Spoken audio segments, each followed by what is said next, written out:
O Renan Santos, do Missão, pré-candidato a presidente da República, e um homem muito, muito jovem, muito polêmico, muito contundente, muito grande nas redes e que está iniciando um desafio daqueles que é concorrer à presidência da República contra Lula e Bolsonaro. Oi, Caio. Boa tarde a você, boa tarde a todos. Estou com grandes expectativas para essa entrevista, principalmente, Caio, né? Você disse, Lula e Bolsonaro. E ele está no meio, né?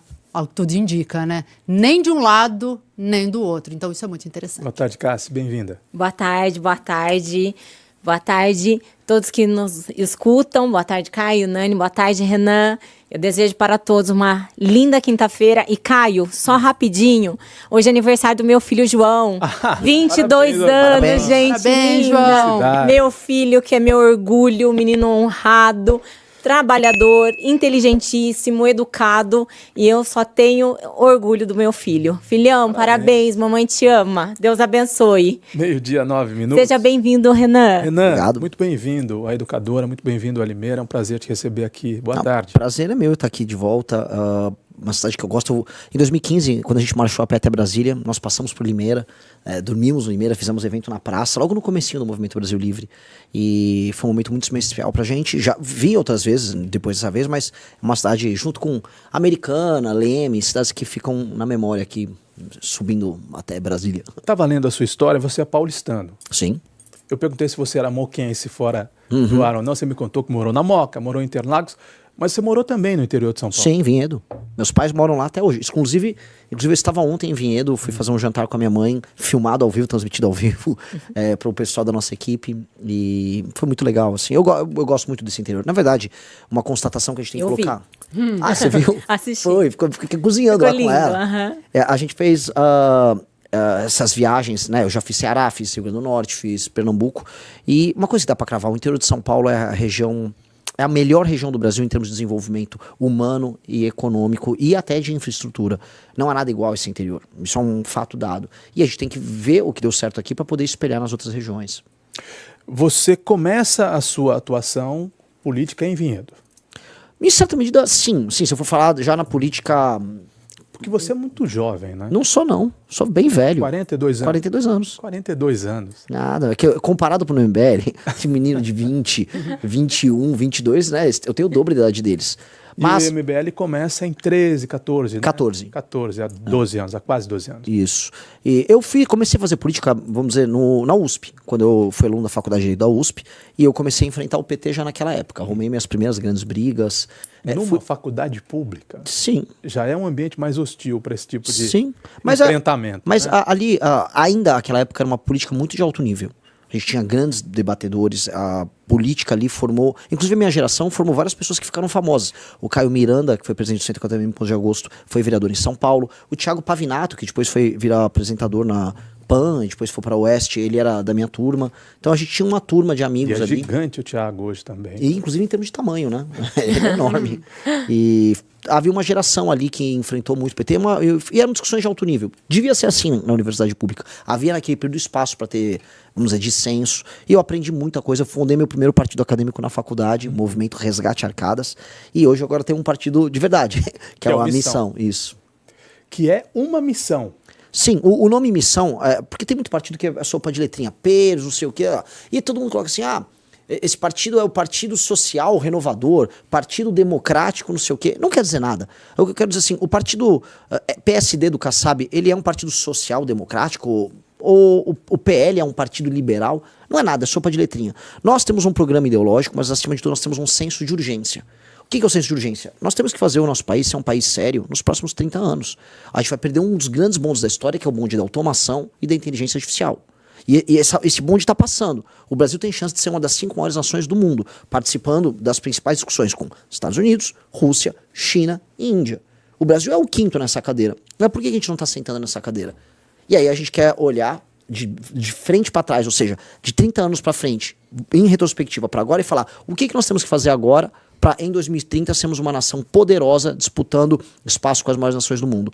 E isso é uma missão, porque isso pressupõe justamente um senso de urgência e um chamado à ação. Mas é correto dizer que o Missão é o partido do MBL? Olha, em termos formais, burocráticos, não. Eles são entidades separadas. Mas em termos de espírito, sim. Tanto que tem muitos partidos que são donos de movimentos sociais. Dá pra falar que o PT, ele é meio que dono do MST. No nosso caso, ao contrário, é um movimento que criou um partido. Quando o MBL surge, as figuras que têm protagonismo são exatamente você, o Kim, o Holiday. Dessas figuras do início do MBL para hoje e do MBL daquele começo para hoje, o que mudou e o que continua igual? A gente amadureceu muito. Muito, muito, muito. E o que ficou igual é que a gente continua sonhador. Tem uma frase do Steve Jobs, eu sou um grande fã dele, que ele sempre falava assim, ele falou isso num discurso, mas era um tema recorrente dele, que é stay hungry, stay foolish, que é stay hungry tenha fome, seja faminto, seja ambicioso, mas stay foolish permaneça bobo, tolo no sentido de ser como uma criança, sonhador como uma criança, ou seja, seja ambicioso, mas seja sonhador.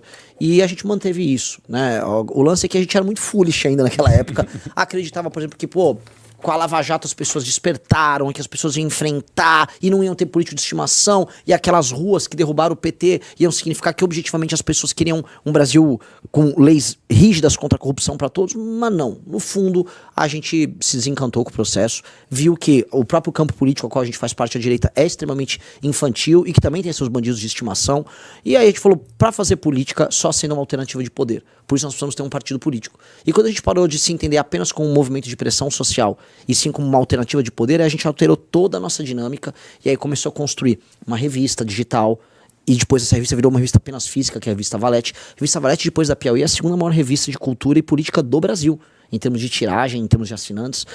Mostramos um próprio aplicativo de rede social, que é a Valete Plus, que é um aplicativo para a criação de conteúdo intelectual para o nosso universo, que não é passível de ser censurado, então permite que as pessoas tenham liberdade de trabalhar novas ideias. Isso acabou formando uma geração de jovens brilhantes. Então, se for pegar brasileiros que estudam em Harvard, no MIT, em Georgetown, eu fui visitar eles agora nos Estados Unidos, brasileiros que estudam em Coimbra, pessoal das melhores universidades do Brasil, do ITA, o IME, do INSPER, a FGV, a molecada tá muito, discutindo os temas que a gente tá trazendo. E isso é inspirador, a gente precisa formar essa nova geração. Então fizemos isso e agora tá dando uma ferramenta para esse pessoal, que é o partido político. Com o partido político próprio, essas pessoas que estão agora querendo transformar a política não vão precisar depender do Kassab, do Valdemar da Costa Neto para poder fazer política. Elas vão ter um espaço delas para fazer a política de uma maneira jovem e sem vícios. E aí é o projeto. A expressão outsider foi muito usada recentemente, inclusive na candidatura do Pablo Marçal em São Paulo. Eu não sei se existe um contraponto entre o Pablo Marçal, a candidatura dele, e a sua candidatura, porque ele quase foi prefeito de São Paulo. Faltou muito pouco para que ele fosse ao segundo turno, se apresentando como alguém que não era do sistema, alguém que propunha a parte simpatias e antipatias. Eu só estou usando o exemplo do Marçal pelo desempenho que ele teve nas urnas e pelo desempenho que ele tem nas redes sociais. Você é esse outsider? Você ocupa esse espaço do Pablo Marçal que está inelegível nessa eleição? Não. Eu acho ele um sujeito deplorável e eu não quero em nenhuma medida parecer ele. O Pablo Marçal é um sujeito sem caráter, é um aproveitador. Ele usou os sonhos daquelas pessoas aí nas eleições com um monte de brincadeira e sumiu. Eu não sou um irresponsável. Eu não vou ficar inelegível ao final dessas eleições. Eu montei um partido político. Esse partido político pressupõe responsabilidade, não só com o que eu estou fazendo numa eleição presidencial, mas nas dezenas de candidaturas que nós vamos ter a governador, nas milhares de candidaturas a deputados só esse ano. Eu tenho uma responsabilidade para com milhares de jovens que ficaram coletando assinatura debaixo do sol no Brasil. Então eu não posso fazer isso e ser um brincalhão. Eu posso ser colocado como outsider no sentido de que eu não estou no grande jogo, ou seja, eu não estou na lista de amigos do Vorcaro. Não. Né? Mas eu não sou um outsider no sentido de que eu vou ficar arrumando briga, falando, eu não tenho nada a ver com esses caras. Não, eu montei um partido. Eu montei um partido porque eu quero alterar o sistema. Até porque não existe isso de viver para além de um sistema. Nós estamos numa emissora. Para estar montado, a água está no copo aqui, pessoas trabalharam, existe um sistema de organização. Sistema, no fundo, são sistemas de organizações sociais. São lógicas de relações interpessoais que criam, vamos dizer, objetivos comuns e resultados comuns. Eu quero que esse sistema no Brasil seja bom para os brasileiros. Então, falar que eu sou, vou estar aí para romper tudo, não sou eu. Eu não sou esse cara.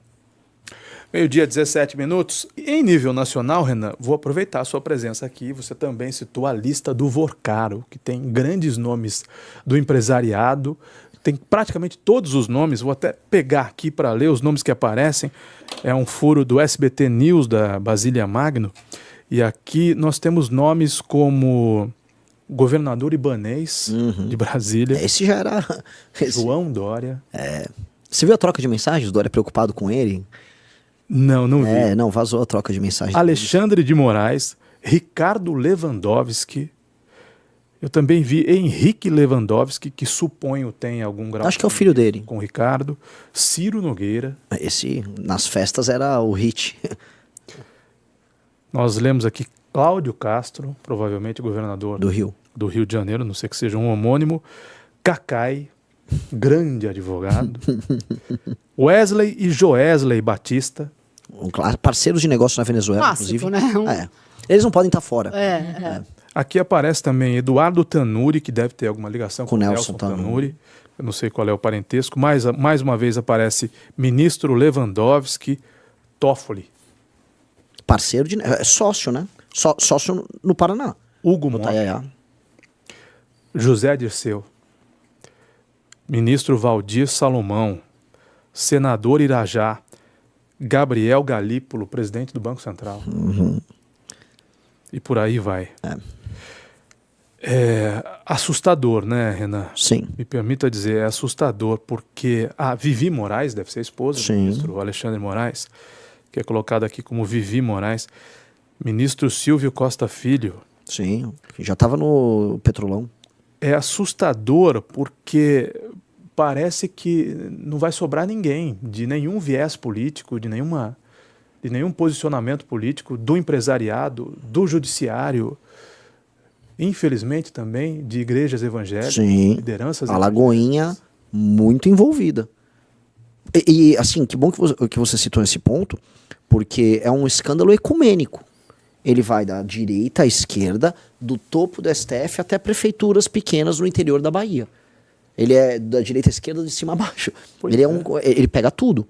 São poucos os que podem falar, eu não tenho nada a ver com esse escândalo. Esse escândalo toca quase tudo. E eu ainda não falei do setor privado, eu estava falando da parte pública. Setor privado, o grau de contaminação de empresas grandes no mercado financeiro que saíram vendendo o CDB do Banco Master sem nem ligar, é enorme. A gente está falando de dezenas de bilhões. Eu não vou citar um nome aqui, assim, teve uma que é muito famosa, talvez a maior de todas, ela vendeu mais de 30 bilhões em CDB do Banco Master, indicando para os seus clientes, não, isso aqui parece uma boa compra. Isso é loucura. Mas é um esquema gigantesco, né? Um negócio impressionante. Foi o maior esquema de corrupção da história do Brasil. Isso aqui já é fato dado. Não só em volume de dinheiro, mas em contaminação, não só no mercado, mas na política. Você está falando de ministro do STF, ministro do STJ, foi citado um aqui, está falando de presidentes de partido político, estou falando de lideranças que participaram do governo Lula, de lideranças que participaram do governo Bolsonaro. Os presidentes do Congresso. Sim. Né? O Alcolumbre está super envolvido. O Alcolumbre participou da nomeação do Otto Lobo para a CVM. E o Otto Lobo basicamente é um nome do Vorcaro e do Joesley. Até porque o Joesley e o Vorcaro tinham negócios juntos. Eles atuavam juntos. Tô falando do governo Tarcísio aqui em São Paulo. Tô falando do governo Ratinho no Paraná. Eu tô falando de governos do PT na Bahia. Ou seja, é um escândalo que ele não perdoou ninguém. Ninguém. Então, assim, eu obviamente que não vou citar ninguém. Eu não tenho nada a ver com isso. Não estamos nesse jogo. Mas mesmo gente que, assim, pequena, espalhada pelo Brasil, se envolveu. É uma máfia? É mais do que uma máfia. É porque, nesse sentido, a máfia em geral, ela tem um inimigo, ou ela garante um território. Eles não tinham um inimigo, não tinham nada. Eles eram tudo. Foi um grande esquemão combinado. Porque, a partir do momento que entrou ministro do STF, entrou gente do governo Lula, entrou gente que estava no governo Bolsonaro, quem é quem nessa história? Quem eles estão enfrentando? Não estava. Eles estavam nas mesmas festas. É muito maior que Mensalão, é muito maior que Petrolão. Incomparável. Envolve todos os vieses, todas as vertentes. Todos. E por isso que as pessoas não estão na rua. Só a política, né? E aí você me fez uma pergunta boa no começo, o que vocês mudaram, o que vocês mantêm igual? E eu falei, a gente amadureceu, porque a gente percebeu que as pessoas tinham bandido de estimação. E uma característica hoje do debate público brasileiro é que as pessoas têm bandido de estimação. Então as pessoas de esquerda falam só de um lado do esquema do Banco Master. Eu vi a Tabata Amaral gravar um vídeo muito focada na parte que atendia a direita. Aí quando o Nicolas fala desse negócio, ele só fala do Alexandre de Moraes, que o Lula tem a ver. Gente, todos têm a ver. Todos têm a ver. O próprio Nicolas voou. Voou no jatinho do Vorcaro. Disse que não sabia. Aliás, o Renan, em seus vídeos, você fala muito do bolsopetismo, Sim. né? Dessa fusão entre PL e PT e a figura do Bolsonaro E do com a Lula. figura do Lula. Mas é polêmico isso, né? Não deveria ser, porque o que eu tô falando é só a verdade, é só muito simples. No bolsonarismo e no petismo, você tem lideranças que tratam seus liderados de maneira desrespeitosa, e esses liderados aceitam os erros éticos das lideranças. O bolsopetismo é sobre isso, é do tipo, eu vou xingar ali o Lula num vídeo no Instagram para ganhar muitos views, mas no fim do dia eu vou votar junto com ele na PEC da blindagem. A PEC da blindagem é uma reedição, inclusive, da PEC da impunidade do governo Bolsonaro. Então, no governo Bolsonaro mandaram a PEC da impunidade e ela foi reeditada com PEC da blindagem no governo do PT. Em ambas as votações, tanto o PT quanto o bolsonarismo votaram juntos. Ambos destruíram juntos, por exemplo, a Operação Lava Jato. Então, o bolsopetismo é sobre, vamos dizer... Isso não vai acabar nunca. Mas assim, não deveria ser assim. Você eleito presidente da República vai ter que governar com o Congresso. Você imagina que o Centrão vai deixar de existir? Não, o Centrão no longo termo precisa deixar de existir. Como é que você combate isso? Mudando mais de 500 deputados, mais de 80 senadores. E eles estão lá eleitos democraticamente, o Centrão manda no Brasil. Essas figuras como Gilberto Kassab, Valdemar da Costa Neto, estarão embarcados em qualquer governo. Sim. Né? O MDB vai estar embarcado em qualquer governo. E aí o presidente não fica refém disso tudo? Fica, assim, a gente primeiro precisa fazer o diagnóstico, assim, se você tem um corpo que está doente, vamos diagnosticar a doença e depois vamos propor o remédio. A doença surge na Constituição de 88. A Constituição de 88 era parlamentarista e ela foi colocada como presidencialista no final. Então, o presidente é eleito, mas a eleição para o Congresso não é vinculada a ele. Portanto, você tem uma Câmara dos Deputados, que a maior parte dos deputados são do Centrão, o Senado, que é totalmente desproporcional, e ele nasceu para ser desproporcional, mas isso não está servindo de nada pra gente. A Acre ter 3 senadores e São Paulo ter 3 senadores é uma bizarrice. É um absurdo. E o Centrão, na prática, né, olhando nesses termos, ele se beneficia disso, porque o presidente está sempre refém dele. E aí ele consegue espaços de poder, ele consegue dinheiro, ele consegue emenda, ele está sempre com a faca no pescoço do presidente da República, e o presidente manda muito pouco. Uma característica do regime brasileiro é que o presidente não manda nada. O presidente é muito fraco. E ele está ficando cada vez mais fraco, que depois de um certo tempo, a partir dos anos 2010, surge o STF como outra força. E aí ele manda muito menos. Um presidente hoje... Eu não dá nem pra falar que o Lula fez um governo de esquerda e o Bolsonaro de direita. Não, ambos fizeram um governo de centro. Governos mitigados. Eles só têm um discurso pra claque deles lá, que é meio... Mas radical. Você acha ruim isso, um governo de centro? Acho ruim no governo de centro, porque o centro, nesse sentido, é um centro que não ataca de maneira radical. Fica em cima do muro em situação... Exato. Então ele nunca passa uma reforma econômica realmente ousada. Passou agora, por exemplo, uma reforma na área de segurança pública. Tiraram a redução da maioridade penal da reforma. Por que tiraram? Por que tem que ter essas mitigações? Tudo tem que ser mitigado no Brasil. Quando você vai fazer uma reforma previdenciária, vem cheio de mitigações. Então, a gente via sempre aquele país que, quando vai fazer vira um aluno que vamos fazer uma prova, tira 5. A gente nunca tira 8 na prova, 9. A gente sempre tira 4, 5, 3, 4, 5. Porque nunca dá pra fazer algo verdadeiramente intenso. E por que não dá? Porque o Poder Executivo não manda. Quando não, reformas são reformadas. Que sabotava. Lógico, sabotava. A reforma trabalhista tinha um aspecto lá da...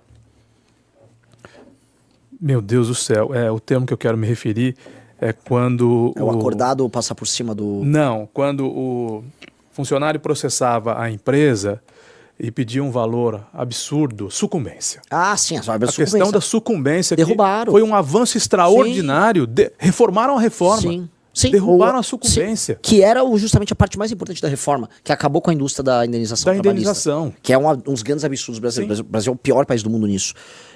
Pois bem, esse é o grande problema. O Brasil, a gente nunca anda. E por isso a gente ficou para trás. Se você não consegue andar em alta velocidade e fazer o que precisa ser feito em alta velocidade, você fica para trás. Pois bem, a gente tem que alterar o sistema de incentivos. Esse é o diagnóstico que eu faço. O sistema de incentivos da política brasileira precisa ser alterado. E é isso que eu, num governo nosso, farei.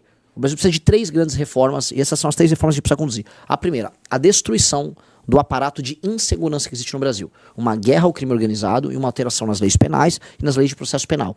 E eu quero ser eleito para inicialmente tocar isso.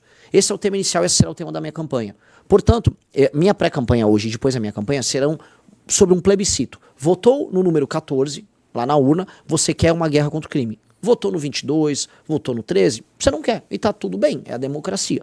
Tá? Agora, é plebiscitário. Eu vou oferecer uma guerra ao crime. 2, nós temos que ter uma reforma fiscal, um ajuste fiscal colossal no Brasil. As contas públicas estão indo agora em rota de colisão. O Brasil vai quebrar em 2028. Todo mundo sabe, a rota está subindo assim, 88% de dívida, depois 95%, e o juro já está em 15%. Os Estados Unidos têm dívida alta. Os avisos têm sido dados há bastante aos montes. Você vai pegar do Marcos Lisboa aos consultores da Câmara dos Deputados, todo mundo sabe o que está acontecendo, e todo mundo fica fingindo que não está acontecendo nada. Essa é a segunda parte, é uma reforma fiscal. E a terceira parte é a reforma do sistema de incentivos. Eu vou te dar um exemplo. Como é que o Kassab é tão poderoso? Ele elege muitos deputados. O deputado dá fundo partidário, fundo eleitoral, emenda, e a emenda é direcionada para os prefeitos que o Kassab tem espalhado pelo Brasil. Pois bem, a gente tem que mudar esse sistema de incentivo. E onde tem que estar o sistema de incentivo? O prefeito na cidade determina o fundo partidário e o fundo eleitoral. E como ele determina? Se ele atinge indicadores de desempenho em áreas essenciais. Por exemplo, você tem uma cidade no Nordeste que tem 5% de cobertura de esgoto. Se ele entrega 15% de cobertura de esgoto, ele vai ganhar 2 pontos. Se ele melhora o ranking Saeb de educação, ele ganha mais 3 pontos. Se a parte de segurança pública avança, mesmo não sendo a prerrogativa do prefeito, mas ele trabalha políticas que melhoram a segurança, avança. Essa pontuação redunda no fim do dia em fundo partidário e eleitoral para o partido político que ele faz parte. E não o número de deputados que são eleitos. Porque hoje o sistema que nós temos faz com que a gente eleja deputado e a gente coloque dos tiriricas a esses caras que viram deputado federal, que é a bancada do like, que fica só gritando e xingando, porque esses caras trazem voto e o voto traz fundo partidário e eleitoral. Aí eles chegam lá e o prefeito não serve para prefeitar, para administrar a cidade. O prefeito serve só para gerar voto para esses caras, para administrar a emenda que eles mandam, para administrar os contratos corruptos que eles têm com as prefeituras. Se a gente altera essa dinâmica e o dinheiro e o foco da política é o prefeito, os partidos, o próprio corruptos que eles têm com as prefeituras, se a gente altera essa dinâmica e o dinheiro e o foco da política é o prefeito, os partidos, o próprio Kassab... Mais Brasil, menos Brasília. Com certeza. Mexer no pacto. Mexer nisso. Porque aí o dinheiro que vai para a prefeitura é para executar esses serviços públicos e melhora as prefeituras, e um dos critérios tem que ser, inclusive, aumento da atividade econômica no município. Até porque... Acaba falou, também a coisa de passar chapéu. Que óbvio. Vivem fazendo. E que eles gostam. E aumenta eles a qualidade gostam. também, né? Porque muita gente, às vezes, ocupa o cargo e não entende nada. Exato. Porque você não precisa eleger um cara bom. Hoje, o que é um prefeito num município pequeno de 20 mil habitantes, sei lá, em Tocantins? Ele é um administrador de emenda do deputado dele e administrador de contratos de lixo, contratos de saneamento, etc., que ele leva essa é a real. E ele não liga, e aí ele no final, o que ele faz para ganhar a eleição? Ele compra o voto. Eu tô falando de Tocantins, mas assim, com certeza tem compra de voto também em Limeira, tem compra de voto em Vinhedo, compra de voto no Brasil inteiro. Agora, nos lugares mais pobres, ela é mais intensa. Isso é a base do Centrão. E esse sistema de incentivos... Sua contundência não tem gerado processos para você? Sim. Você provavelmente está, está desagradando muita gente. Sim, mas eu preciso falar isso. Porque eu seria louco de não falar isso. Loucura é não falar o óbvio. Então, o que eu estou propondo é um negócio tão simples. Se a gente altera esse sistema de incentivo, o foco dos partidos passa a ser eleger prefeitos bons. E qual é a base disso? A ideia é critérios objetivos de avaliação, que são determinados, vamos supor, pode ter uma auditoria externa, mais o IBGE, o IPE, a gente pode chamar instituições, inclusive de Estado, para estabelecer quais são esses critérios. E esses critérios, no fim do dia, não são avaliados pelo eleitor. E sabe por quê? Porque eleitor no Brasil, você compra. E o eleitor não sabe avaliar se tem mais ou menos esgoto na cidade dele. O eleitor, então, ele tem que ser condicionado a desempenhos que ele mesmo não sabe. Então a gente tem que entender que a democracia no Brasil, em alguma medida, foi falha. A democracia brasileira pegou pessoas muito humildes, pessoas muito pobres que não tinham o que comer e deu um direito de votar, e essas pessoas trocaram esse direito por um saco de arroz, por um saco de cimento, por telhado na casa dele. Trocam. Mas, pelo amor de Deus, aumentou isso. Não é que estava diminuindo. Agora que voltou o orçamento secreto, são 50 bilhões, esse ano vão ser 65 bilhões em emendas. Essa emenda é desviada. E aí essa emenda desviada vira caixa 2, esse caixa 2 vira compra de voto. Então a gente tem um gigantesco sistema de compra de consciência no Brasil. E as pessoas falam, isso é o Bolsa Família. Não, não é o Bolsa Família, isso é outra coisa, tem nada a ver com isso. Eu tô falando do que alimenta as eleições. Se a gente não resolve isso, falar que a gente vive numa democracia é uma mentira. É uma mentira, a gente não vive numa democracia, a gente vive em outra coisa. Isso aí é outra coisa. Não tem nome ainda, né? Não tem nome. Assim, é um regime inventado no Brasil, em que a gente finge que tem eleições e as pessoas estão comprando o voto uns dos outros ali. Mas, Renan, você tem uma medida polêmica. Você está falando dessa questão da relação dos prefeitos, as emendas, a sustentabilidade desses municípios. Mas você propõe a fusão dos municípios e, inclusive, que eles deixem de existir se eles não se sustentarem? Sim. É polêmico também. Sim. Fale sobre isso. Algumas pessoas chegaram a confundir. Eu estava dando uma entrevista no interior do Ceará. Você vai passar um trator na minha cidade? Eu falei, não. Eu vou fundir institucionalmente a cidade com outras. Então você tem, por exemplo, 5 cidades de 2, 3, 4 mil habitantes perto uma da outra, vamos fazer uma só. Tem que ter uma unidade administrativa com no máximo 9 vereadores e com no máximo um prefeito. Quando você, às vezes tem 10 cidades que não dá uma cidade de verdade. E nenhuma delas é autossuficiente em termos de arrecadação. Então elas não são cidades. Elas são uma ficção em que uma família administra aquelas pessoas, dão uma graninha para as pessoas, administram as pessoas mais pobres colocando elas na prefeitura e ficam vivendo de dinheiro do governo federal. Aí você vai somar 10 cidades, no mínimo você tem que ter 9 vereadores, são 90 vereadores, são 10 prefeitos, são 10 secretarias de saúde, aí empregando 10 amigos do prefeito. O que você vai salvar de dinheiro público aí são dezenas de bilhões. E aí você racionaliza isso, porque eu faço isso e ainda temos que colocar uma política de metas na gestão pública. E o cara vai ter que cumprir meta. Se o prefeito cumpriu a meta, o partido dele ganha dinheiro e ele está qualificado a receber emenda. Se ele não cumpriu a meta, ele perde os direitos políticos por 8 anos e não pode concorrer à eleição naquele município. Simples. Simples. Simples e direto. Esse é o modelo que a gente tem que alterar para alterar toda a dinâmica da democracia brasileira.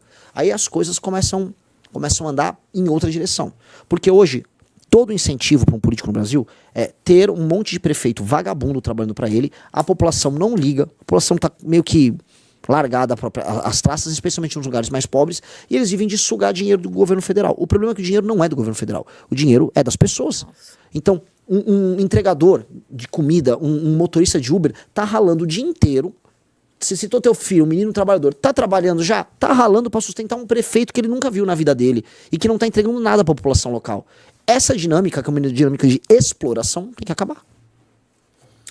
Renan, eu vejo aqui pelo chat que você fala para um público esperançoso com relação ao que você apresenta de novo, desesperançado do Brasil, né? Porque o MBL, depois de todo o movimento que foi feito, do Vem Pra Rua, do movimento de milhões de pessoas nas ruas, de um ex-presidente preso, de uma presidenta empichada, eu imagino que nenhum daqueles manifestantes, na época eu vou chamar de manifestantes brasileiros, patriotas, sei lá que nome a gente dá, mas imaginava que menos de 10 anos depois o Lula seria presidente uma vez mais. Sim, ninguém Nem imaginava. no pior pesadelo de qualquer uma daquelas pessoas que vestiu verde e amarelo ou que não vestiu, mas que foi à rua, que protestou, né? Passou pela cabeça que, olha, estamos aqui em 2014 e vamos fazer um avanço no tempo, né? Uma projeção temporal para daqui a menos de 10 anos e o presidente será novamente o Lula. Né? E uma das figuras que representavam essa esperança para um povo desesperançado, o Bolsonaro, ele é que estaria preso em 2026.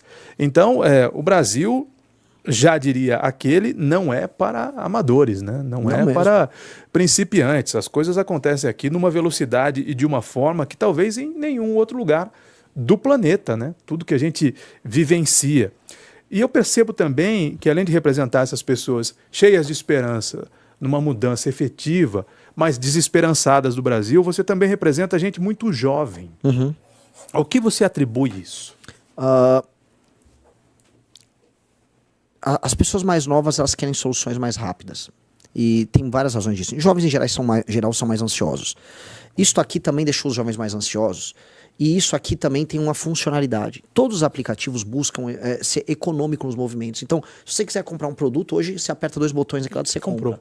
É tudo muito rápido. Nosso Insta hoje só vai dar Renan, né? O algoritmo só vai levar para Renan Santos hoje. Aliás, muito obrigado pela audiência no YouTube. Se você está nos ouvindo pelo rádio, no aplicativo, venha para o YouTube, educadora.tv, youtube.com/educadora Limeira. O Renan Santos está aqui conosco, a entrevista é ao vivo. O material vai continuar, nós vamos fazer cortes também. Venha acompanhar, se não tudo das ideias do Renan, pelo menos uma boa parte das ideias do Renan, que eu espero até outubro volte a Limeira e volte a falar com Voltarei. Tanto que essa viagem nem era a viagem oficial nossa. Eu falei, vou ficar uma semana em São Paulo, capital. Não, vou rodar o interior. Então a gente, assim, tirou do nada. Assim, vamos fazer uma turnê aqui seguir a Anhanguera, a Bandeirantes, que é uma rota que eu gosto. E depois eu vou retornar. Provavelmente vou retornar ali para junho, julho. Mas só retornando, essas pessoas mais novas estão muito ansiosas, elas querem soluções rápidas para a vida delas. Elas não conseguem entender por que demora tanto para punir bandido. Por que demora tanto para você conseguir diminuir os impostos? Por que demora tanto para que o Brasil seja um país mais ou menos decente? Por que para fazer uma estrada... Eu vou dar um exemplo. Se você trabalha com agro na região de Londrina, no norte do Paraná, por que demora tanto? Na verdade, até hoje não tem uma estrada que liga uma das maiores produções de soja do Brasil até o porto de Paranaguá. Não tem. São décadas sem fazer a estrada. Todo mundo sabe o que tem que fazer. Se você mora em Blumenau, tem uma estrada que tem que ligar a região de Blumenau até o porto. Mesma coisa, nunca termina. O Brasil parece uma coisa que...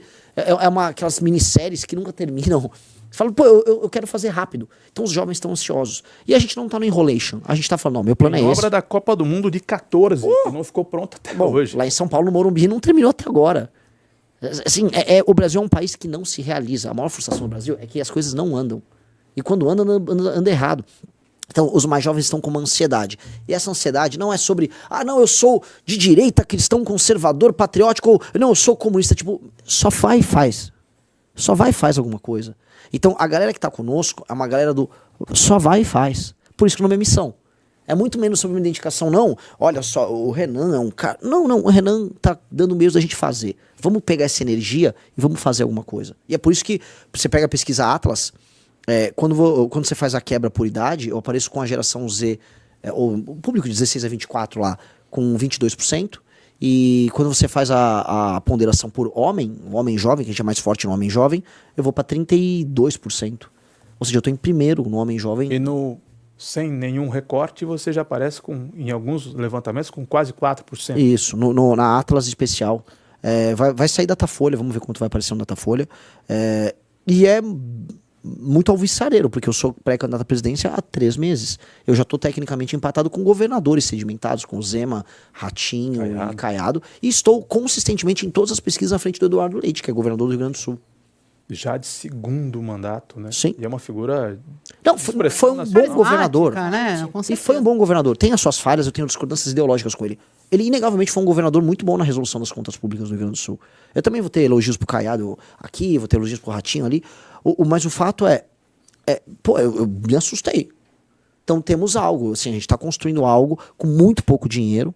Eu, em termos de redes sociais, no MBL, o movimento ao qual faço parte, eu sou pequeno quando eu comparo com outras lideranças. O Kim é muito maior do que eu, o Guto é muito maior do que eu, o Jota, Quando eu te vi Amanda. pela primeira vez nas redes sociais, Renan, você tinha 400 mil seguidores. Hoje você já passou de 600. 635. Então você está crescendo também fortemente nas redes sociais. Mas ainda é muito pouco.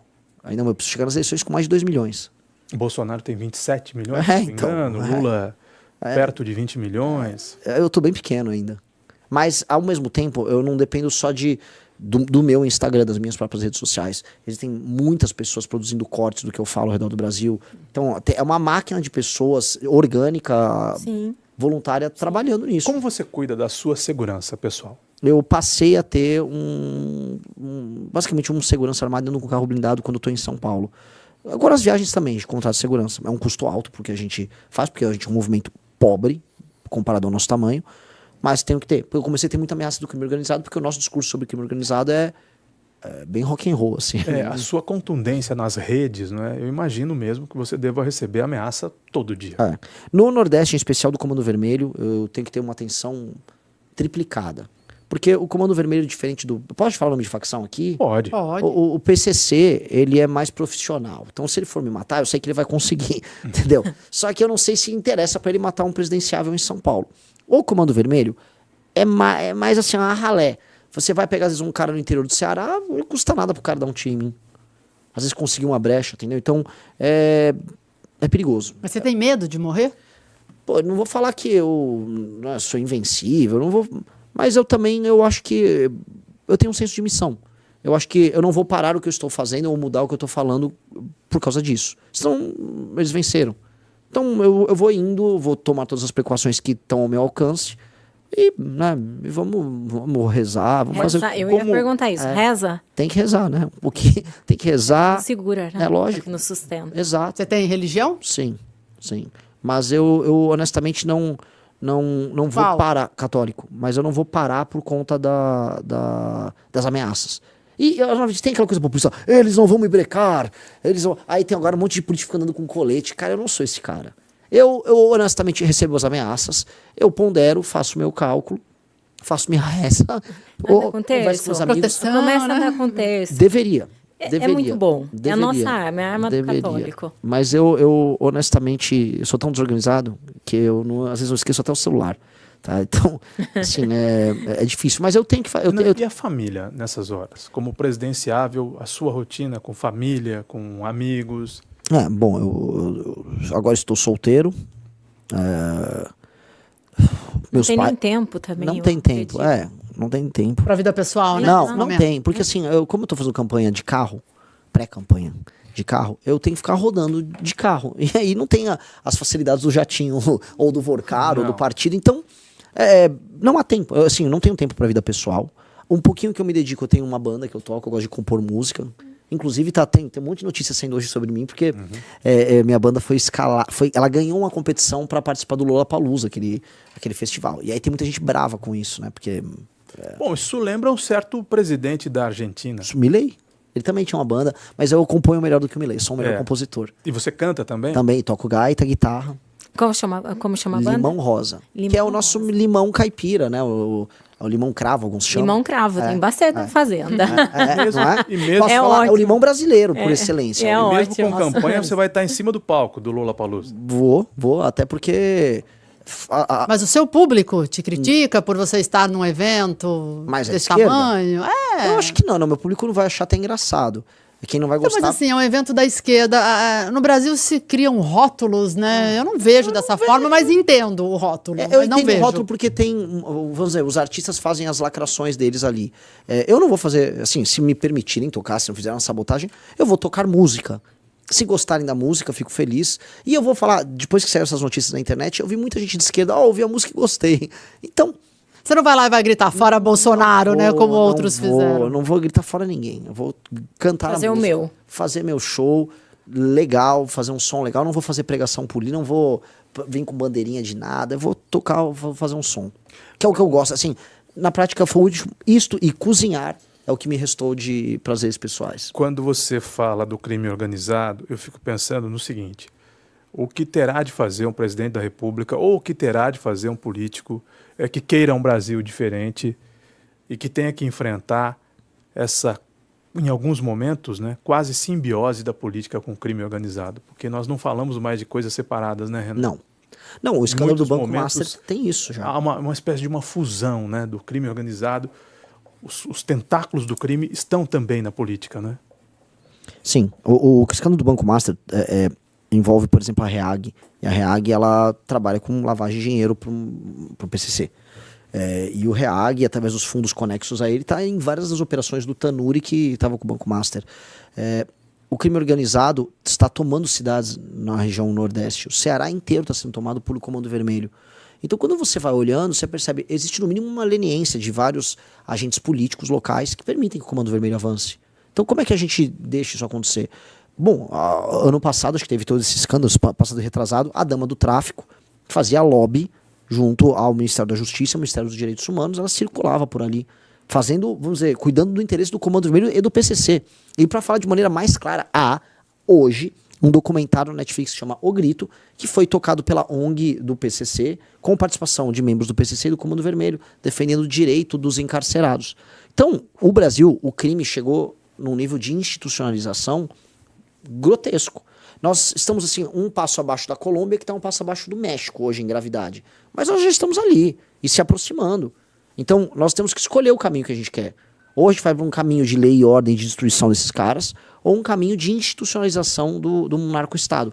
O Brasil está rapidamente vendo o narco-estado. Mas quando a gente vê a operação no Morro do Alemão, que dividiu o país, você concorda com aquilo? Porque teve, né, quem vibrou com a operação e com os mortos, etc. Não morreu um pai de família. A gente debateu muito sobre isso. E onde é que está o Renan, na opinião, em relação ao que foi feito ali? Exemplo bem o Renan vai fazer, interessante. O meu único problema com a operação é que ela foi uma operação isolada. Só isso. Você não pode fazer operações isoladas porque no dia seguinte o morro é retomado pela mesma facção. Mas nós vamos ter que fazer operações dessa natureza. Uma coisa que eu quero fazer no dia 5 de janeiro, tomando posse na presidência da República, é fazer um estado de defesa circunscrito às regiões tomadas pelo tráfico. Então, por exemplo, a cidade de Santa Quitéria, no Ceará, a região metropolitana de Fortaleza, as favelas no Rio de Janeiro, o Porto de Santos, aqui em São Paulo, que é onde o PCC escoa a droga, o Porto de Pecém, no Ceará. A Baixada também. Santista tomada de ponta. Tomada. E ali o PCC se parece com o Comando Vermelho, que ele pega os morros, tem até uma razão disso. Ali fica a parte logística em que eles recebem a droga que vem do interior, preparam ela e aí eles colocam em submarinos e colocam nos navios que vão para a Europa, para a África. Então, é uma operação bilionária que o PCC tem ali. Então, são várias intervenções que você vai precisar fazer. Colocar o Brasil em estado de defesa. Quando você for fazer a retomada de uma favela, vai haver combate. Lógico que, estamos em estado de defesa, vai se entregar, bandido? Pode se entregar. Se não se entregou, vai ter conflito. Se vai ter conflito, vai ter morte. E as pessoas precisam entender que vai ter morte. E mais, a população está cansada. A população quer uma solução para isso. O que os moradores das favelas não querem é essa sanfona, esse vai e volta. Não, vai lá, matou o bandido, a população, vou comemorar. Não, o bandido voltou, vou ficar quieto. E volta pior às vezes, Volta né? pior. Volta Porque mais violento. Porque eles impõem, inclusive, retaliações a quem eles acham da população local que já estava, vamos dizer, mudando de lado. E eles são muito, muito cruéis nesse sentido. Por isso que a destruição contra o crime organizado, ela tem que ser uma destruição definitiva. Então tem que ter uma ocupação militar. Você também tem que ter alterações na lei penal, na lei de execução penal. Inclusive, você é a favor da diminuição da idade penal? Com certeza. Você E tem uma idade que você ache que seja correta? Eu acho que uma pessoa, um ser humano que comete um crime hediondo, ou seja, um crime violento de natureza perversa, essa pessoa, não importa a idade, ela tem que cumprir uma pena tal qual um adulto. Lógico, um menino de 7 anos não vai conseguir cometer, por exemplo, um latrocínio e depois com um estupro junto. Tá? Mas um rapaz de 12, 13 anos, às vezes consegue. E ele tem que pagar por esse crime. No caso do cachorro-orelha, desculpa perguntar isso para você, o que você tem a falar sobre esses jovens que cometeram esse crime? Você acha que eles deveriam que deveriam ter medidas mais rígidas sobre esse caso? Eu acho que sim, se esses jovens cometeram o crime. Tá? Agora tem uma discussão. Eu fui um dos caras que mais gravaram vídeo sobre o caso do cão-orelha. Agora... Então, esse jovem que estava listado aqui não estava, esse aqui não estava. Então, eu não quero ser injusto para não fazer linchamentos sociais, assim, com esses rapazes. Mas, menores de idade que cometeram o crime, rico ou pobre, tem que pagar pelo crime e independente qual seja. Independente. Pegaram agora um jovem menor de idade que fazia tortura com cachorros no Discord. Agora. E ele, né, vai ficar preso, não vai? Lógico que não vai. Se é menor de idade, não vai ficar, mas... o menor, ele virou um material humano... Vou colocar aqui, um capital humano de baixa qualidade e de baixo custo utilizado pelo crime organizado para cometer crimes recorrentes, dado que ele vai e volta, ele é detido e volta. Então, qual é o sistema de incentivo hoje para um cara do Comando Vermelho? Ele vai num bairro pobre, pegar um menino que não teve a presença paterna, e a maior parte dos casos são famílias destruídas, as favelas e as cidades pobres do interior da região norte, parte da região nordeste, são os lugares que têm mais gravidez na adolescência. Então, esse menino que não tem referência de nada é acolhido pelo cara do tráfico, já na escola com 11, 12, 13 anos, e eles botam para cometer crime. E esse cara vira uma bucha de canhão do crime. Então, nós temos que acabar com isso, para libertar, inclusive, esses jovens. Eu vejo umas pessoas de esquerda, não, mas você quer prender a juventude. Não, eu não quero, cara. Eu vou libertar, vou acabar com o sistema de incentivo para que esses jovens sejam recrutados pelo crime. Quem Limeira virou e mexeu, a gente conta casos. Eu vou ter que interromper o Renan alguns minutos, porque nós temos o Molina no link com novidades do caso do idoso agredido, Renan, mas não faz muito tempo nós contamos a história de um menino de 14 anos que assaltava com um revólver em punho, que sabia manusear um revólver, que ameaçou 2 senhores de morte, que foi pego pela polícia e que saiu do plantão policial antes do boletim terminar de ser lavrado. E saiu rindo, porque ele sabia. Exato. 14 anos, tem o DNA do crime, ele sabia cometer crime, ele sabia manusear uma arma e não parou preso, né? Sequer foi a antiga, nós chamamos de FEBEM, né? A Fundação Casa. Então, é preciso mexer nisso e é preciso mexer em outra coisa, Renan. Na progressão das penas. Mas quando eu falo lei de execuções penais, é para mexer nisso. Não dá a progressão. O cara há 30 anos, esse cara fica 4, 3. Porque ainda a progressão, ela tem um elemento de subjetividade do juiz. O que é isso? Para não ficar falando, parece que eu tô falando em inglês, às vezes para o ouvinte. O juiz, às vezes, da cabeça, ele está se comportando bem. Baseado no quê? Não, ele está se comportando bem. A cadeia está em condições insalubres. Tem progressão... A saidinha, você é a favor? Do fim da saidinha, né? Saidinha e progressão de pena tem que deixar de existir. Isso são instrumentos anticivilizacionais. A cadeia, antes de ser um lugar de reabilitação, é um lugar de punição. E eu não estou falando que a cadeia tem que ser um lugar horrendo, não. Ele tem que ser um lugar muito limpo, muito ordeiro, muito arrumado e muito rígido. Então, o preso tem que ficar lá, na cadeia dele, comendo uma comida muito espartana, uma comida frugal, vai ficar ali, não vai ter rebelião, não precisa ter superlotação. Construamos, então, uma super cadeia bem grande para colocar todo mundo e pronto. Agora, eu vou reabilitar. Não. Ele tá lá para ser punido. Uma pessoa que colocou uma arma... eu tô até interrompendo. Às vezes não, pode concluir. É que tem uma pessoa que coloca uma arma na cabeça de outra pessoa, naquele instante ela se coloca como o juiz da vida daquela outra pessoa. Então, É mais do que um assalto, é mais do que roubei seu celular. Decidir Se eu coloquei se uma você arma. vai continuar vivo Isso, ou não. ele fez um tribunal do crime com você, se ele botou a arma na tua cabeça. Ele tem que ter uma punição de 1, 5, 10 anos. Ele tem que ter uma punição de 30 anos, 40 anos, como é nos Estados Unidos. As punições são muito altas para quando uma pessoa saca uma arma. Porque você está deliberando sobre a vida dos outros. Aqui no Brasil, isso vai precisar ir para essa linha. Renan, nós vamos chamar aqui no estúdio com o Renan Santos, falando muito sobre a política e sobre figuras da política. A gente não vai abordar esses temas durante a entrevista. A Cassi ouvindo tudo com muita atenção. A Cassi, além de empresária, também é influencer e também é política. Aqui em Limeira tem uma Pode atuação falar, Caio. na política. E bolsonarista. Eu sou e muito bolsonarista. bolsonarista. A Nani é uma puta de uma canhota. Canhoteira. Ah, é? É. Vocês têm aqui a distribuição. Sim, mas é bom, é bom. Legal, mesmo. Bem legal. Entendeu? Parabéns, Debate. vocês estão fazendo uma coisa muito difícil. Agora, Renan, como é que a gente dissocia a direita do Bolsonaro? Não é tudo a mesma coisa? viu? Não é porque não pode ser, porque uma pessoa não é um conjunto de ideias. Então, ser bolsonarista é uma coisa e ser de direita é outra. Em geral, ser bolsonarista é ser de direita. Porque eu também não vou entrar nisso. O Bolsonaro não é de direita. O Bolsonaro é de direita. Agora, você pode ser de direita sem ser Bolsonaro. É o nosso caso. E esse é o ponto. Então, por exemplo, o bolsonarista ele é conservador em termos morais, isso coloca ele no campo da direita. Em geral, se eu for pegar a literatura clássica do que é ser de direita, o conservadorismo em termos morais, especialmente em termos americanos, vamos pegar ali, ele é de direita. Sim, por mais que existam, inclusive, experiências de esquerda conservadoras também. Uma coisa também não impede outra. Então, a gente pode olhar e falar, o Bolsonaro é de direita, mas nem todo mundo de direita é Bolsonaro. Eu sou de direita, eu não sou Bolsonaro. Eu tenho uma série, eu tenho uma lista, posso passar o dia fazendo uma lista de críticas que falam, o Bolsonaro traiu a direita. A prisão, você foi favorável? A prisão do Bolsonaro? Sim. No mérito, mas não na forma.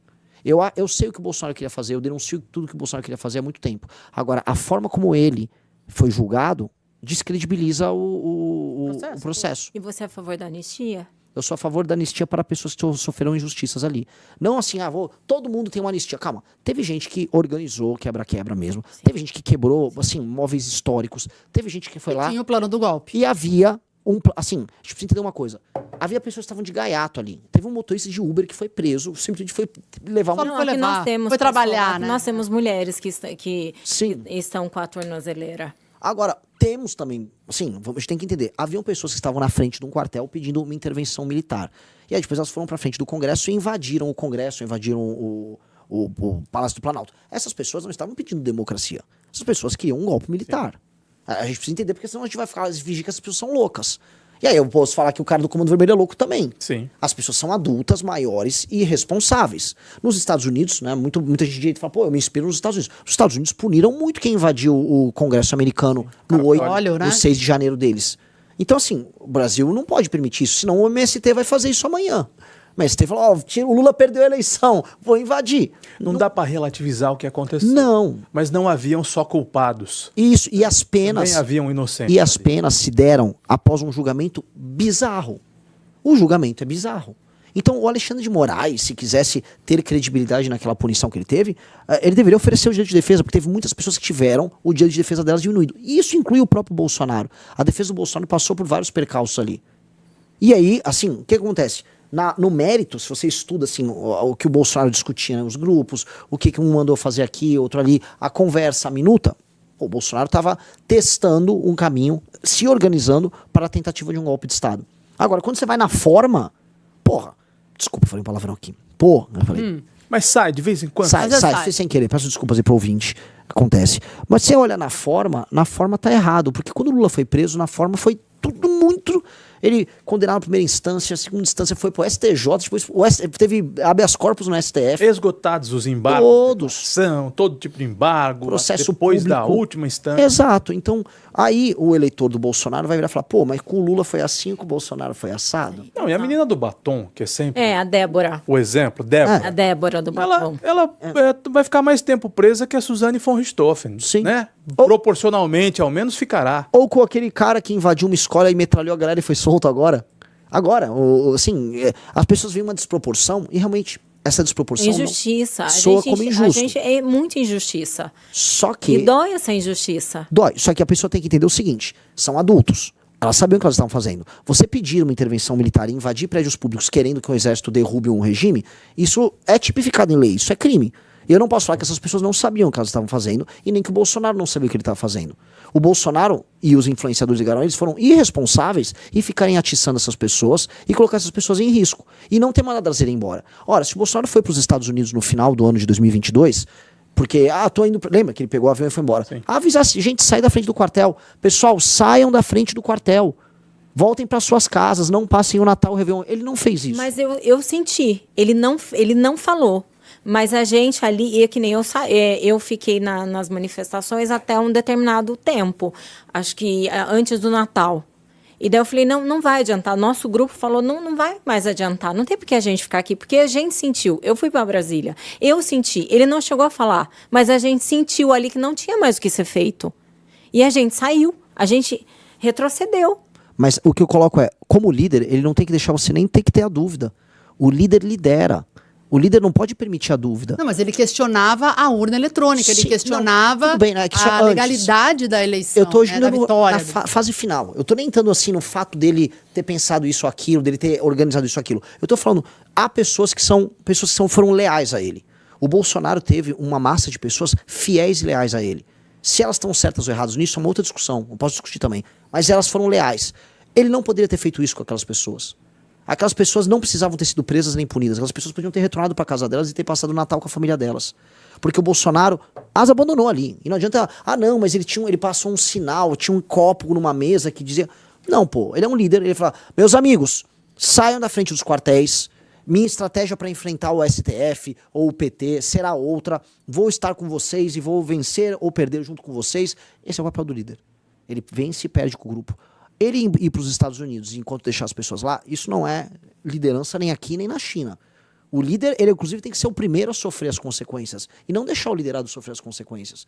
Então, aquelas pessoas ficaram numa situação que eu acho que é de desamparo e o líder não foi capaz de cuidar disso. Outra coisa que eu acho muito errado, o Bolsonaro fez depois um levantamento de 17 milhões por Pix.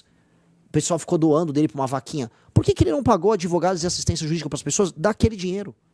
Separava 5 milhões para dar assistência para as famílias daquelas pessoas. Por que ele não fez isso? Por que ele precisou ganhar quase 20 milhões de reais com doações? Eu acho errado, porque é o partido PL, que ele elegeu por conta da imagem do Bolsonaro, uma bancada gigantesca, o PL que sustentasse então os gastos jurídicos do Bolsonaro. Por que ele não fosse um líder? Num grupo político, veja, a política, ela é guerra sem violência. É uma forma civilizada da gente disputar espaço de poder. Porém, é guerra. No sentido que o líder tem que assumir consequências, outras pessoas confiam nele. Sim. As pessoas confiam... A gente toma um partido, né? Exato. E você se coloca em posição de risco pelo seu líder. Sim. Porque você admira o líder, você acha que ele vai se colocar em posição de risco por você. Minha crítica sobre o Bolsonaro é ele é um mau líder. E sempre foi um mau líder. E as pessoas, porém ele é carismático, e realmente, eu já tive com ele. É um sujeito, assim, se conversa com ele, você se apaixona pelo Bolsonaro. Liderado. Aliás, os dois são, nesse aspecto. Mas eu acho que o pior de os tudo dois é o são. Moraes. Não, tudo bem, mas você entende que são coisas diferentes? Sim. Porque o Moraes é Mas um... a gente jamais imaginou que queria tomar essa proporção. Queria ter tanta injustiça. Dava pra imaginar, o Moraes já tava agindo... O Moraes já tava fora da casinha há tava alguns dando anos. sinais, né? Há anos. Não, ele já tava fazendo prisões que você poderia discordar há anos. E ele tinha um inquérito que era um inquérito de ofício. Vamos supor que se eu fosse um bolsonarista, eu correr aquele risco sabendo que o Moraes estava com esse inquérito e que o Bolsonaro sempre abandona seus aliados, eu nunca ia fazer isso. Eu nunca ia colocar nessa posição de risco. E eu, como líder, se eu fosse o Bolsonaro, eu não ia também botar os meus liderados nessa posição. Eu sou presidente de um partido. Eu jamais vou fazer uma pessoa correr um risco que eu não corra antes que essa pessoa. O Renan, é que o Brasil tem bizarrices, tem surrealidades que, repito, talvez só aqui, né? Você pega o exemplo do Alexandre de Moraes. Ele investiga, ele oferece a denúncia, ele julga. E ele faz tudo isso de maneira monocrática. Sim. E num espaço muito curto de tempo. Sim. Ele decidiu que ele vai prender alguém, ele prende em questão de horas. Sim. E ele só acabou. falta pegar a pessoa e ir lá e algemar ela. Sim. Pois é só isso que ele não está fazendo. Buscar a pessoa e algemar a pessoa. Aí surge uma denúncia que para de pé, que o escritório de advocacia da mulher dele né? Fez um contrato que vai passar dos 100 milhões de Não reais. é nem denúncia, né? É fato. Não é fato. É um fato. É um dado da realidade. 3,6 milhões de reais por mês. E com todo respeito à esposa do ministro Alexandre, que eu não sei se é uma advogada brilhante, mas me parece que não é, das mais conceituadas do Brasil, né? Porque há outras bancas de advogado muito maiores do que da mulher do Alexandre de Moraes. Ela fecha um contrato de 3,6 milhões por mês. Isso é denunciado, há provas disso. E não acontece absolutamente nada com esse ministro. O Brasil não faz nada com esse ministro. O Toffoli, com o salário que tem um ministro do STF, não dá para comprar resort. Não dá para comprar. Não só resort, né? Se ele é ótimo de administração financeira, deve ser, não daria para comprar um resort que ele vendeu por mais de 20 milhões. Para o Vorcaro, para o grupo do Vorcaro. Ele sentou em cima do processo no STF. Uhum. E o STF ainda não declarou suspeito para continuar julgando. Tirou do caso. Mas não há uma declaração de suspeição do Toffoli. E tudo continua exatamente assim. Então é difícil acreditar em qualquer coisa no Brasil. Porque no Brasil parece que o crime compensa, né? O Brasil pune gente honesta, pune gente decente, pune pagador de imposto, pune empresário gerador de emprego, com o custo Brasil. Quando a gente fala do maior taxa de juros do planeta, 15%. E o maior spread bancário também. Né? Os bancos ganham mais no Brasil do que qualquer outro lugar do planeta. Então é difícil para qualquer pessoa emprestar, tomar dinheiro do banco é perigosíssimo, porque é caro. Manter pessoas empregadas é muito caro. Né? O empresário é demonizado nesse país. Justiça do trabalho, como no Brasil, só tem no Brasil. Né? Então, realmente, o seu desafio, eu vou te chamar de meu amigo, que eu espero que a gente comece essa amizade a partir de hoje, meu amigo Renan. O seu desafio não é qualquer desafio, é um desafio gigantesco, num país que parece roteiro de série. Por isso que é uma missão. É uma missão, é uma missão. É isso. E é uma missão de vida que envolve sacrifício, porque resolver esse nó brasileiro é mais difícil resolver a nó da maior parte dos países do mundo. É um país, você descreveu o cenário do Brasil, é um país feito para explorar quem trabalha. O desenho do Brasil, há muito tempo é esse. E é a culpa das oligarquias políticas brasileiras, muito antigas, que não trabalham, vivem de roubar do Estado há muito tempo, especialmente as oligarquias que estão ligadas à máquina pública nos estados do Norte e Nordeste do Brasil. Não que aqui não aconteça, acontece em todos os lugares. Também. Eu tô falando de intensidades. A família do João Campos manda mais do que, sei lá, no estado de São Paulo, a família do Covas. Sim, vamos colocar aqui. Muito mais. Muito mais. Muito mais. Então, o impacto deles é maior. A família do Collor manda em Alagoas, a família do Lira, a família Sarney, todas as famílias, Calheiros, eles mandam desproporcionalmente mais lá. E esses caras vivem de se locupletar de quem trabalha. E não importa se é o trabalhador, o entregador, se é o motorista de Uber. E no final, você, quando termina assaltado, ainda, como as leis penais pegam eles também, porque eles cometem muitos crimes de colarinho branco, eles também vão deixar você ser assaltado no meio da rua, porque talvez ele precisa de uma progressão de pena, ele precisa da saidinha, ele precisa do indulto de Natal, ele precisa dessas coisas. E aí nós precisamos derrotar esses caras. Então a gente precisa entender quem é o nosso adversário, ter um plano para derrotar o adversário e ter uma estratégia de longo prazo para derrotar o adversário. E não vai ser rápido, não vai ser em 5 anos, em 10 anos. Eu acho que, assim, num mandato, se fizer algumas medidas que a gente está planejando, num mandato dá para você encaminhar. Especialmente mudando o sistema de incentivos da política para alterar a lógica do centrão. Destruir o crime organizado e resolver a questão fiscal, que aí a economia anda. Isso andou, acabou a história. Não, o jogo vai continuar. Nós vamos precisar fazer o Nordeste ser muito desenvolvido para gerar classe média lá. E porque ao gerar classe média no Nordeste, eles param de votar no Renan Calheiros. Eles param de votar no Sarney. O padrão de voto das pessoas muda. Uma coisa que é animal, é super legal. Você é do agro. O agro chegou lá no oeste da Bahia, Luiz Eduardo Magalhães. Inclusive tem um dos maiores IDHs do Brasil já e renda per capita altíssima. O que aconteceu? As pessoas começaram a parar, não votam mais no Lula. O Bolsonaro ganhou em Luiz Eduardo Magalhães e região.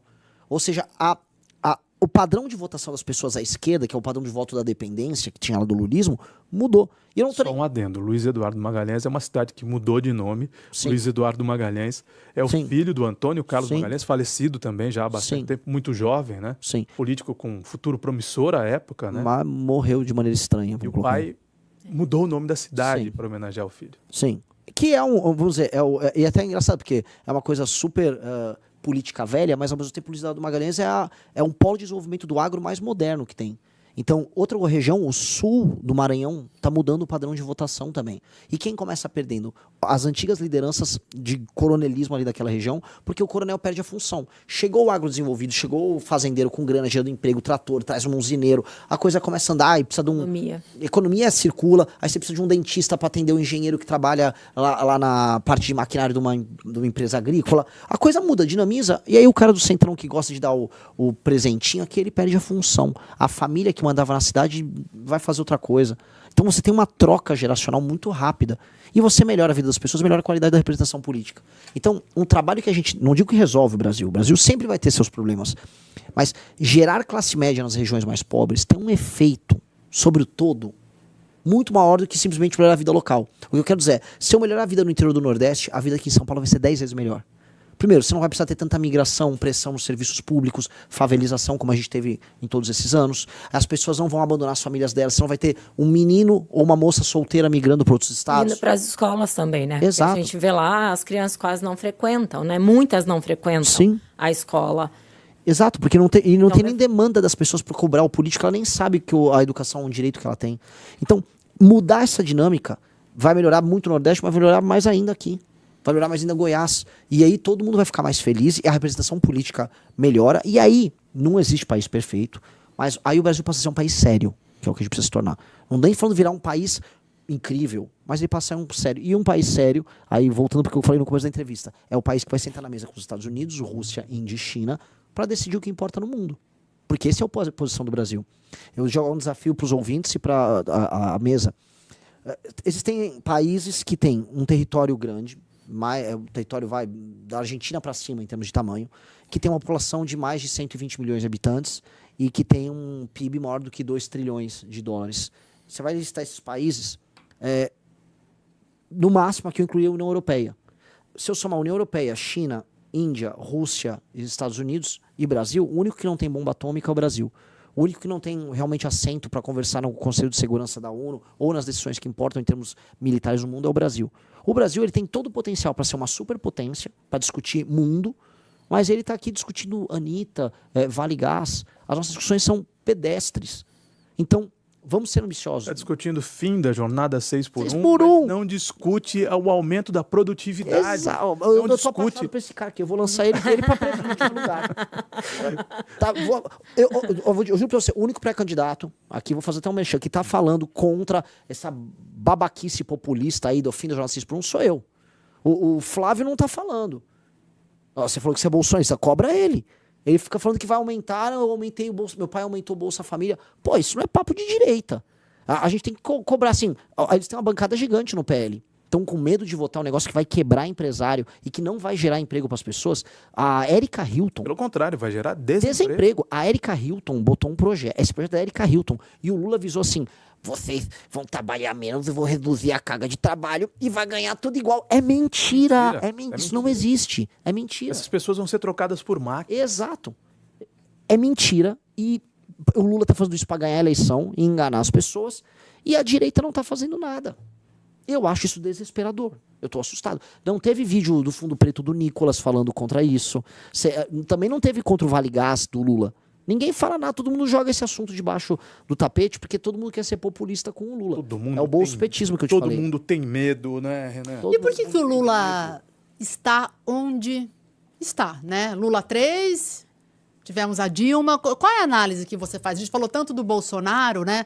O Lula com todo esse histórico realmente, né? Da prisão, dos escândalos do PT, o apartamento no Guarujá, etc. Porque o que ele faz aí para ainda seguir nas pesquisas, embora a prisão em si. O Lula tem 3 modelos de eleitor. A gente pode fazer organicamente. Um bloco de eleitor do Lula é o eleitor orgânico de esquerda que mora nas grandes cidades espalhadas pelo Brasil, universitários, pessoas que são organicamente de esquerda. Isso. Nossa, mãe, como tem. Que não importa o que ele faça, serão sempre Lula, Eles acham que, por exemplo, corrupção é uma discussão burguesa menor, que o importante é fazer a revolução ou levar o Brasil para o horizonte socialista. Esse é um bloco. Outro bloco é o funcionalismo público. Você tem um funcionalismo público sindicalizado que gosta do PT, porque o PT historicamente jogou junto com eles. A UESP, né? Exato. Forte. O PSOL entrou um pouco ali, mas historicamente é o PT. discute, é um exemplo claro disso. E o terceiro Não, bloco? e eles ganham mais. Você pergunta para... Eu não vou citar o nome das empresas públicas, mas para alguns, não, olha, nos governos de direita a gente trabalhava mais, tinha mais metas de produtividade, mas nos governos de esquerda a gente é menos cobrado e recebe mais bônus, recebe... Enfim, né? E no final, o terceiro bloco é o bloco das pessoas que se apaixonaram pelo Lula por conta das políticas assistenciais e por conta, vamos dizer, da bancarização e do ganho de qualidade de vida que essas pessoas tiveram no começo dos anos 2000. E não tem um antibolsonarismo também? Eu acho que A história da linha branca, né? Da pessoa ter acesso. sim, né? você lembra? Passeia, né? Que o cara que trocou o jegue pela moto, Isso. lembra? Era uma propaganda do PT nos anos 2000. Esse público estoura, mesmo vira lulista pra valer, 2004, 2005, 2006, 2007, 2008. Esse público ficou muito fiel ao Lula. Tanto que quando vem o auxílio emergencial, virou Auxílio Brasil, você aumenta o valor, esse eleitor falou, obrigado, mas eu continuo votando no Lula.